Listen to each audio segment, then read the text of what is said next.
अध्याय 22। तो अपने भाई के गाय बैल या भेड़ बकरी को भटकी हुई देखकर अनदेखी न करना, उसको अवश्य उसके पास पहुंचा देना। परंतु यदि तेरा वो भाई निकट न रहता हो या तू उसे न जानता हो, तो उस पशु को अपने घर के भीतर ले आना, और जब तक तेरा वो भाई उसको न ढूंढे तब तक वो तेरे पास रहे, और जब वो उसे ढूंढे तब उसको दे देना। और उसके गधे या वस्त्र के विषय वरन उसकी कोई वस्तु क्यों न हो जो उससे खो गई हो और तुझको मिले, उसके विषय में भी ऐसा ही करना। तू देखी अनदेखी न करना। तू अपने भाई के गधे या बैल को मार्ग पर गिरा हुआ देखकर अनदेखी न करना, उसके उठाने में अवश्य उसकी सहायता करना। कोई स्त्री पुरुष का पहरावा न पहने, न कोई पुरुष स्त्री का पहरावा पहने, क्योंकि ऐसे कामों के सब करने वाले तेरे परमेश्वर यहोवा की दृष्टि में घृणित हैं। यदि वृक्ष या भूमि पर तेरे सामने मार्ग में किसी चिड़िया का घोंसला मिले, चाहे उसमें बच्चे हों चाहे अंडे, और उन बच्चों या अंडों पर उनकी मां बैठी हुई हो, तो बच्चों समेत मां को न लेना। बच्चों को अपने लिए ले तो ले, परंतु मां को अवश्य छोड़ देना, इसलिए कि तेरा भला हो और तेरी आयु के दिन बहुत हो। जब तू नया घर बनाए तब उसकी छत पर आड़ के लिए मुंडेर बनाना। ऐसा न हो कि कोई छत पर से गिर पड़े और तू अपने घराने पर खून का दोष लगाए। अपनी दाख की बारी में 2 प्रकार के बीज न बोना। ऐसा न हो कि उसकी सारी उपज अर्थात तेरा बोया हुआ बीज और दाख की बारी की उपज दोनों अपवित्र ठहरे।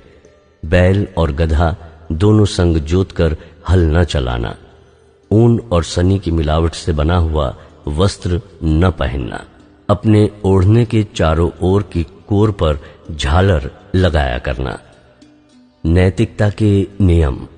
यदि कोई पुरुष किसी स्त्री से विवाह करे और उसके पास जाने के समय वो उसको अप्रिय लगे और वो उस स्त्री की नाम धराई करे और ये कहकर उस पर कुकर्म का दोष लगाए, इस स्त्री से मैंने विवाह किया, और जब उससे संगति की तब उसमें कुंवारी अवस्था के लक्षण न पाए, तो उस कन्या के माता पिता उसके कुंवारीपन के चिन्ह लेकर नगर के वृद्ध लोगों के पास फाटक के बाहर जाएं, और उस कन्या का पिता वृद्ध लोगों से कहे, मैंने अपनी बेटी इस पुरुष को ब्याह दी और वो उसको अप्रिय लगती है, और वो तो ये कहकर उस पर कुकर्म का दोष लगाता है कि मैंने तेरी बेटी में कुंवारीपन के लक्षण नहीं पाए, परंतु मेरी बेटी के कुंवारीपन के चिन्ह ये हैं।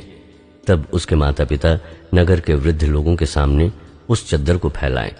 तब नगर के पुरनिये उस पुरुष को पकड़कर ताड़ना दें और उस पर 100 शेकेल रूपे का दंड भी लगाकर उस कन्या के पिता को दें, इसलिए कि उसने एक इजरायली कन्या की नाम धराई की है, और वो उसी की पत्नी बनी रहे और वो जीवन भर उस स्त्री को त्यागने न पाए।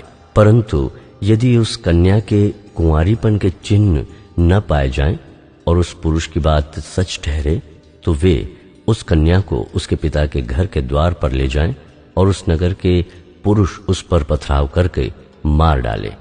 उसने तो अपने पिता के घर में वेश्या का काम करके बुराई की है। यूं तू अपने मध्य में से ऐसी बुराई को दूर करना। यदि कोई पुरुष दूसरे पुरुष से ब्याही हुई स्त्री के संग सोता हुआ पकड़ा जाए, तो जो पुरुष उस स्त्री के संग सोया हो वो और वो स्त्री दोनों मार डाले जाएं। इस प्रकार तू ऐसी बुराई को इजराइल में से दूर करना। यदि किसी कुंवारी कन्या के विवाह की बात लगी हो और कोई दूसरा पुरुष उसे नगर में पाकर उससे कुकर्म करे, तो तुम उन दोनों को उस नगर के फाटक के बाहर ले जाकर उन पर पथराव करके मार डालना। उस कन्या को तो इसलिए कि वो नगर में रहते हुए भी नहीं चिल्लाई, और उस पुरुष को इस कारण कि उसने अपने पड़ोसी की स्त्री का शील भंग किया है। इस प्रकार तू अपने मध्य में से ऐसी बुराई को दूर करना। परंतु यदि कोई पुरुष किसी कन्या को जिसके विवाह की बात लगी हो मैदान में पाकर बरबस उससे कुकर्म करे, तो केवल वो पुरुष मार डाला जाए जिसने उससे कुकर्म किया हो, और उस कन्या से कुछ न करना।